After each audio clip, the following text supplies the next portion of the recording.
How to tie a string loop in under 3 minutes. Let's go. So first we're going to take our BCY 2mm braided loop material. We're going to measure out 5 inches on our tape measure, and then I'm going to lay out that material right next to my tape measure and cut it off right at the 5-inch mark. And then I'm going to go ahead and prep the material by fraying up both ends really nicely.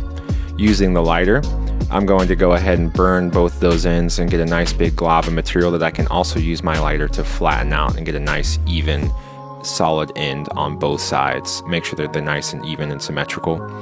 And then we're going to go ahead and start our loop. So I'm going to take that loop material that I just prepped and I'm going to form it into a D shape, which is why sometimes it's called a D loop. And then we're going to run it on the back side of the string. And I'm going to take my top part of the loop and bring it around the front part of the string into that loop. And then same with the bottom, keeping them parallel. And then I'm going to go ahead and pull through that bottom side to cinch that top part up against the half hitch of the knot and get that nice and tight. We're going to go ahead and level out our string with our arrow on the rest and get the arrow leveled out properly as well, and adjust your knock height as needed. And then we're going to go ahead and form our knock set just by cutting off some of this 3D serving material. And I'm going to go ahead and start with a double overhand knot on the back side and bring that up just against the bottom of the part of the knock. And I'm going to alternate with a single overhand knot from the forward part of the string to the back part of the string. I'm going to do this about 3 times on each side, and then I'm going to end it on the back part of the string with another double overhand knot and pull that nice and tight. And then I'm going to cut off both those tag ends there. Then we're going to go ahead and use our lighter and burn both those tag ends so that they're nice and even and up against the serving material.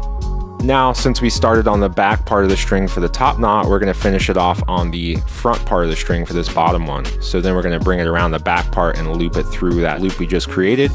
And then we're going to alternate and go around on the back side and bring it up through the front into that loop we just created as well. Always alternating for each side and pull that through. Next, we're going to take a pair of knock pliers. We really love the Easton Pro pliers because they have the notches built in. And we're going to go ahead and slide that into our string loop here and give it some good opposing pressure and really get those knots cinched down nice and tight. And then after this, I'm going to go ahead and clean up those knots by using my pliers to pull those knots nice and tight together and make sure it's got a nice clean look. And there we have our finished string loop. And just double check to make sure that your burn ends are alternating on one side to the other from the top to the bottom. Next, we're going to check our knock spacing. We want to make sure that we got a good spacing for our knock. So we throw our arrow on there and give it just a little bit of a wiggle. You should have a tiny little bit of wiggle room in there because if it's too tight, you'll get knock pinch and that's not good. And there you have it, a finished string loop.